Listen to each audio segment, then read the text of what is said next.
দিন অপেক্ষা করুন। অনুব্রতকে নিয়ে রহস্য বাড়ালেন ঋতব্রত বন্দ্যোপাধ্যায়। তবে কি দিদির হাত ছাড়ছেন অনুব্রতকে বড় দায়িত্ব দেওয়া হতে পারে। নতুন তৃণমূলে যোগ দিয়ে জোর জল্পনা।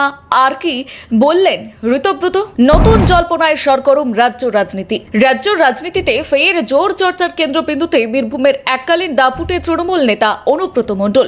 গত কয়েকদিন ধরে রাজনৈতিক মহলে জল্পনা চলছিল তিনি কি আবার নতুন রাজনৈতিক শিবিরে যোগ দিতে চলেছেন। আর সেই জল্পনা আরও উস্কে দিল শুক্রবারের ঘটনা প্রবাহ।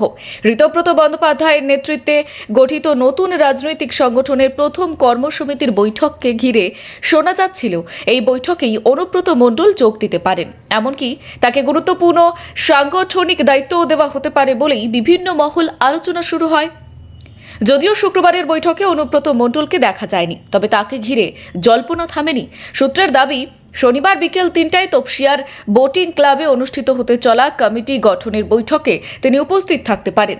আর সেই বৈঠকের পর বিকেল 5টায় একটি সাংবাদিক বৈঠকেরও আয়োজন করা হয়েছে।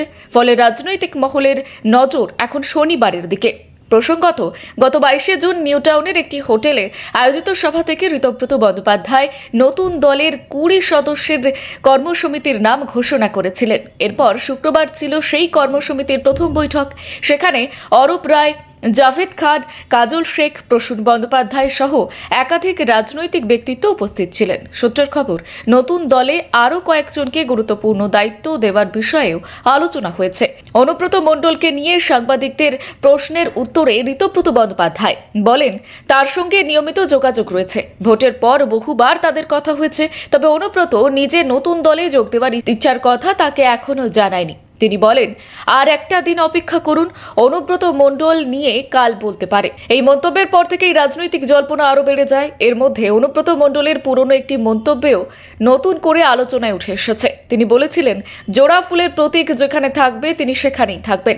একই সঙ্গে তিনিও এও জানিয়েছিলেন, যথাযথ সম্মান পেলে তৃণমূলে থাকবেন, না হলে থাকবেন না। এই মন্তব্যের পর থেকেই তার ভবিষ্যৎ রাজনৈতিক অবস্থান নিয়ে নানান জল্পনা শুরু হয়েছিল। উল্লেখ্য, আপনাদের জানিয়ে রাখি, গরু পাচার মামলায় দীর্ঘ সময় জেলবন্দী থাকার পর 2025 সালের মার্চ মাসে জামিনে মুক্তি পান অনুব্রত মণ্ডল।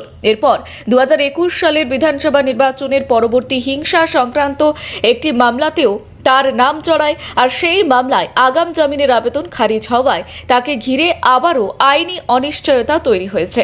তবে এই মুহূর্তে অনুব্রত মণ্ডল নতুন রাজনৈতিক দলে যোগ দিচ্ছেন এমন কোনো আনুষ্ঠানিক ঘোষণা এখনো পর্যন্ত করা হয়নি। বিভিন্ন সূত্রে জল্পনা থাকলেও বিষয়টি নিয়ে চূড়ান্ত সিদ্ধান্ত বা সরকারি ঘোষণা এখনো পর্যন্ত সামনে আসেনি।